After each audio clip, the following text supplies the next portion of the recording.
Sungube Wageah Abahn. Lord, I hope I did not just butcher the Garifuna language. The Garifuna people can be found in Belize and pretty much throughout the Caribbean. They have their own food, their own language, pretty much their own culture. And you know what? They don't let people in too often, but I was blessed enough back in the 1990s to have a really, really great Garifuna friend. His name was Joe Flores. He was killed tragically in a car wreck back in early 2002. He died 6 months before my Uncle Les died, and he was my Uncle Les's best friend. He was teaching me the language via email back in them days because they didn't have texting, right? That's the only thing that I remembered from the language. And for some reason, it was in my brain when I woke up today. And Jada actually sat around the breakfast table with me and said the phrase. I'm like, why did you say that just now? That was in my brain today. And so it was a sign. To me, it was Rhema. It was a Rhema word from God that I needed to speak about this. So, loosely translated, Sungube Wageah Abahn means Allah with a one. That's in Creole. In English, it means we're all one. And to break it down even more, it pretty much means that we are all one people. We're all God's children. You can have African, Asian, European, Native, whatever you want to have, whatever the ancestry DNA said. Right? You can have all that, but we're all God's children. And if we would only unite and support each other, there is nothing we would not be able to achieve. You know, I think about that story in Genesis about the Tower of Babel, and those people united when they were building that tower to reach heaven. Remember back in, there's a fly going by, it better not be photobombing me. Remember back in, I think it was chapter 10, they were showing Noah's genealogy, so it was after the flood. And then in 11 is where it picked up where they only had one language at the time. And I don't know why these sinners got together and decided they wanted to build a tower to reach heaven. And then, you know, God looked down and said, look at these people though.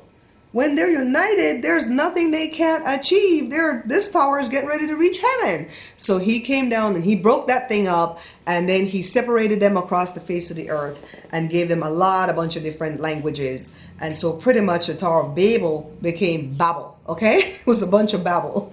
So I think why that story is in my spirit today. Oh, I did a Bible story just now for you guys. I think why that story is in my spirit today, though, is because I felt so isolated on Sunday when I felt like I was the only one that got my paycheck slashed in half, you know, from Google. But I saw Lovely T2002. This is one of the YouTubers that I love to watch. And she made a heart-wrenching 35-minute video. I will go ahead and put it in the description so you guys could take the time and go look at it. And she was talking about how her paycheck got slashed 70%. And how she could not build up a Patreon to save her life. And the fact that, you know, she only had 160 something Patreons at the time. She needed 314. After she made the video, I guess it got bumped up to 199.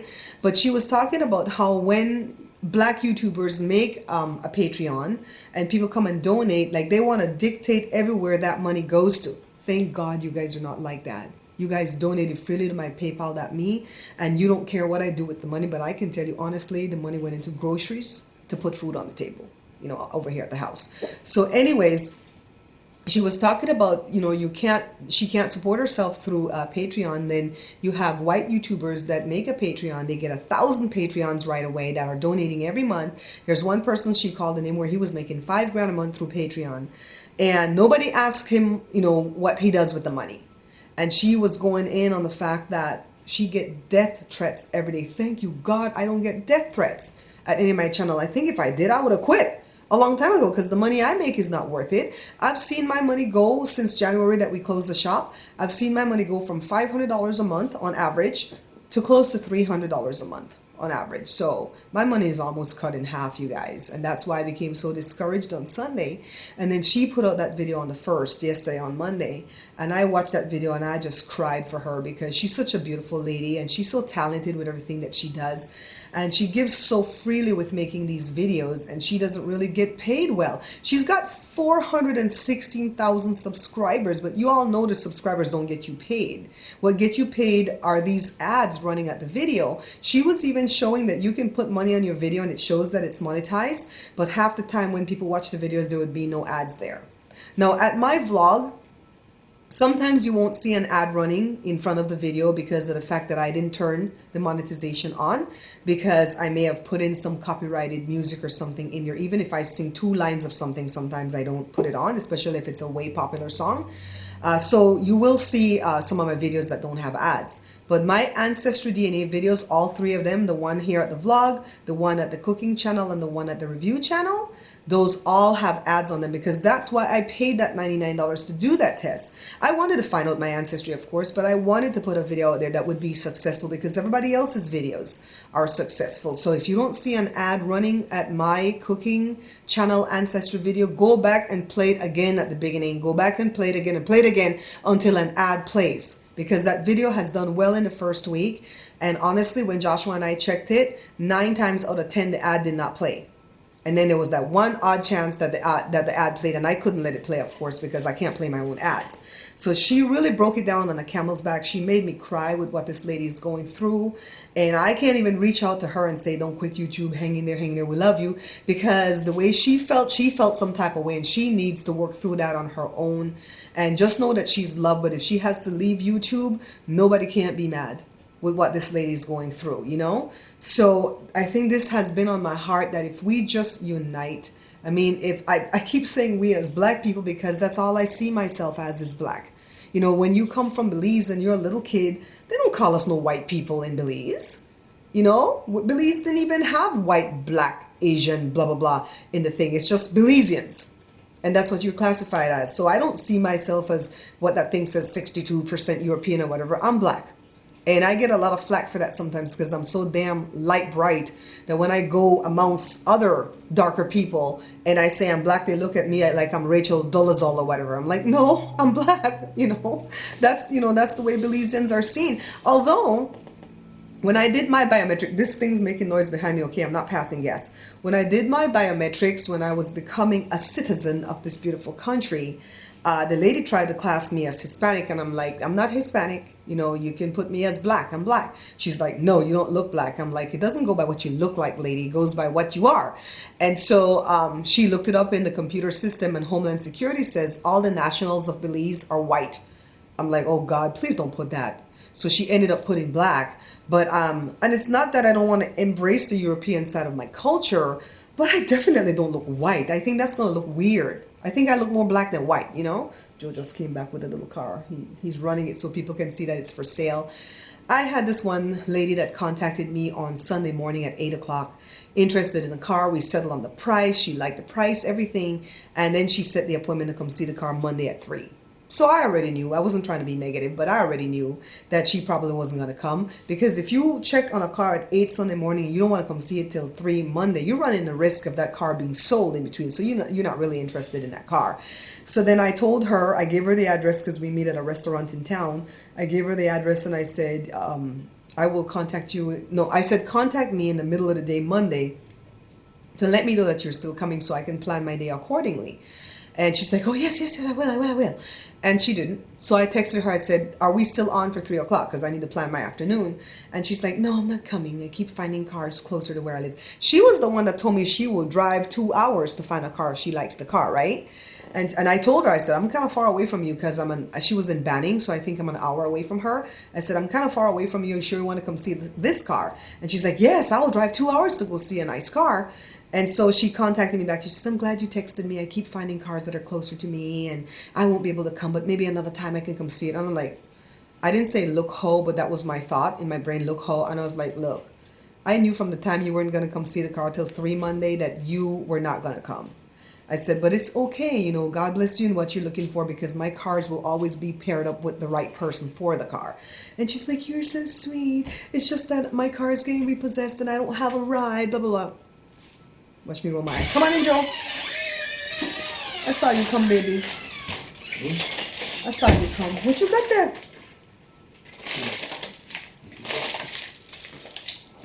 It's never for me.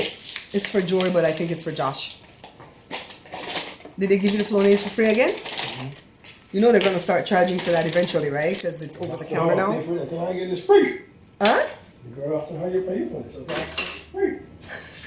You know, they put Flonase as over-the-counter drug now, so that means, as a Kaiser member, we're going to have to start paying for it soon, but for right now it's still as a prescription, so we got it for free. Yeah, so that's what was going on. I don't feel so isolated right now because I know that a lot of the YouTubers are going through everything that I'm going through, that their paychecks are getting slashed, and it's because Google lost a lot of their sponsors. I think they lost Coke and they lost AT&T. So because they're not getting big money from these big corporations, that they're not giving us the money. Here's the sky. We lift our hearts to golden high, that in all we do say will keep us free from harm today. What's for lunch, guys? Some pasta. I made this one today, and I'm not really doing a salad. I put some spaghetti sauce and some ground turkey, but I will do the salad in the near future. It's very pretty, and it has the pasta, cilantro, black beans, red pepper, olive oil, salt, black pepper, cumin, lime juice, and kernel corn and jalapeno, but it doesn't have anything to like hold it together, so I don't really know how that's going to come out. And today what I'm going to make is chocolate chip muffin. And I have my tub here. You guys know I put the powdered ingredients, then I just go add the wet ingredients that's right here. And that's what tomorrow's video is supposed to be about. It's supposed to be about me showing you how to make those things. I have like 5 or 6 tubs of these things, but it's not done. I'm back on the recliner because I want to give you guys a little bit of behind the scenes that happened at the cooking channel on Sunday. So Rachel, Jada's friend, came over. You probably already saw that I have the tres leches flan published at the site. So Rachel came over to do flan with me. Rachel's been wanting to cook on the show for a while, and she's such a sweet kid. She came over, we did the flan, and let me tell you, the recipe that I investigated online, because Rachel didn't have the aunt's recipe, it said to bake the flan for 50 to 60 minutes. So I baked it for 60 minutes and I took it out. And Joe didn't think that flan looked like it was done, but I didn't know how to check to see if it was done. So for surety, I put it back in and baked it some more. But I guess that still wasn't enough. So I put it in the fridge to chill, and then later that evening I dumped it out, and the flan was a disaster, okay?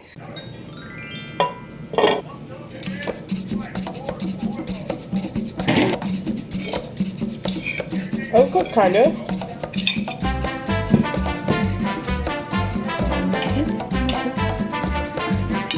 So now I had to run to the store to go buy some more ingredients to do the flan again, and Rachel was already gone, and I wasn't gonna lose all that footage that we did. So I used the same recipe again, and I did the flan over that night. When I was talking to you guys from the car in that last vlog saying how hot the house was and I was sweating, I was coming back home to do flan again. Y'all didn't tell me that it takes so long to bake flan. It took so long to bake that flan, my house got so hot. So I did the flan again, and this time I baked it for 90 minutes non-stop. And I went ahead and set it in the fridge overnight after it cooled down. Joshua put it in the fridge for me. And the next day, put on the same clothes that I dumped it out. And I did a little voiceover about how to test it, because by then I learned how to test it. And the flan came out beautifully. So the recipe is correct. It's just the time for baking was wrong. So instead of 60 minutes, it had to be 90 minutes.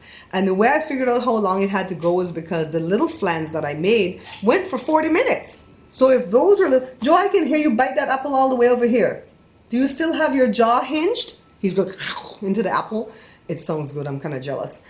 So if the little flans went for deputy injured during training exercise in San Bernardino. Ooh. So the little flans went for 40 minutes. So then why would that big one go for 60? Duh. The only reason I didn't show it at the cooking channel is because that was Rachel's debut. And I didn't want to show mistakes in a debut when a guest comes. You know what I mean? So usually when a guest is coming, I would have already tested the recipe, but I didn't have time to test this recipe.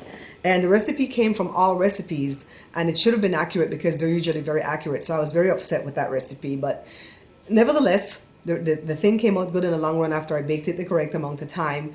And I just wanted to share with you guys that when you watch that flan video, go back and watch it again.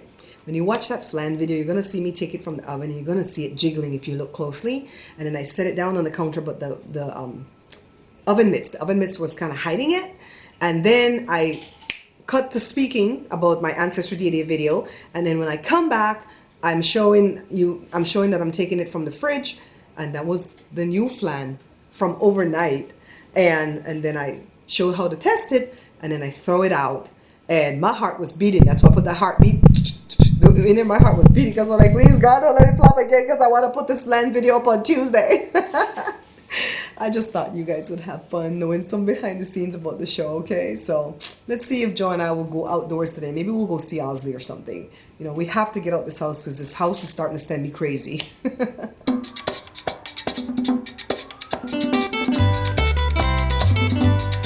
Voy a cantar esta canción con mucho cariño de mi corazón a la República Dominicana, la casa del merengue y la casa de la bachata. Voy a cantar esta canción. Are any of you guys watching Tyler Perry's If Loving You Is Wrong? I don't know why, but I can never remember the name of that show. I really and truly had to go Google it. See? I had to go Google it to know the name, and I watch it every week. I can remember the name of the have and the have-nots, but I can't remember that one for some reason. You guys know how he does it, right? When the have and the have-nots is off getting recorded, then this one is being shown. So they rotate their hiatus. I'm getting really tired of that girl, the 911 operator on that show. I just can't imagine how one person can have so much power in that little town. What's the name of the town? Maxine, I guess is the name of the town. I mean, come on. She's only a 911 operator, but she controls the whole police department. She controls her friends. If there's a call that comes into the 911 system, she's off, you know, leaving her post to go to the house to see what's going on. You know, she's ordering autopsies. She does everything. I'm like, you know what? I'm sick of you. You need to sit back and take a seat. It's bad enough that we have to deal with her ex, Eddie, the cop that's a bad cop. I mean, they're bad cops in real life, but they wrote this guy so over the top that it's like we just keep shaking our heads. It's like, I'm so tired of this. The other guy too, Randall, the black guy, there's no reprieve for him. There's no redeeming him in my eyes. I just want to jump through the TV and stab this guy to death. That's how I feel. They get me so passionate about this stuff. So I think what I'll do first is watch Little Women LA because they keep me calm. As much fighting as they do, they keep me calm. I love my Little Women show, but I don't like Little Women Texas. I just like LA, Atlanta, and New York, if they would ever bring that one back, okay? So that's my intention for tonight. Tomorrow morning, I have it set to where we're going to go down to Dad, to the store. And so tomorrow will be a little bit of an adventure because I know some of you guys like the road trips, right? I have two people talking to me about the car. One of them is this one lady that was supposed to come ever since Monday at 3 to see it, but she flaked out. Now she's like desperate for a car, so we'll see what happens tomorrow after we come back from LA. Another one, she seems kind of spooky. I'm scared of her. I saw her profile through Facebook and she looks kind of creepy to me, so I don't even know if I want to set up a meeting with this lady. I know you're not supposed to judge a book by its cover, but you know what? The Lord gave us discernment for a reason. And people will say, don't judge. Only God can judge. The righteous can judge. And we are all righteousness of God in God's eyes, you know. So God gives you that judgment and the discernment for you to keep yourself safe and to keep your kids safe. I looked at this lady and I'm like, oh, you look spooky. On top of that, she's not operating normal. Like, she's like, I'm interested. I'm like, do you have any questions? Yes, I have a few. Well, ask me or call me. Okay. And she doesn't call, doesn't come back. And then she goes, I'm still interested, but I'm on the bus. I'm like, okay. And she goes, where are you located? I'm like, walk and don't walk. I give the name of the street. And I meet them at a restaurant. And then she's all like, oh, I'm near there at the dollar store. What do you want me to do? Drive down to the dollar store? I'm not doing that. I set up the meeting at a place where I feel safe, where there's a lot of hustle and bustle going on and a lot of activity. And the people in that parking lot, they know me. You know, so I'm like, Anyways, guys, I'm going to say good night for this vlog, and I hope you enjoy it. I did a little Bible story earlier today, and as I remember them, I'll keep them flowing, okay? But I'll keep them short and fun for you guys, so because I don't want you guys to become overwhelmed with it. Oh, she's preaching. No, I don't want to preach. I want it to be fun so you guys can be excited about what's being told in the Bible. So I'll see you tomorrow night. When the red button is on? Yeah. Okay. Okay, guys, see, I'm doing it. Ready. He doesn't want to go back on the boat.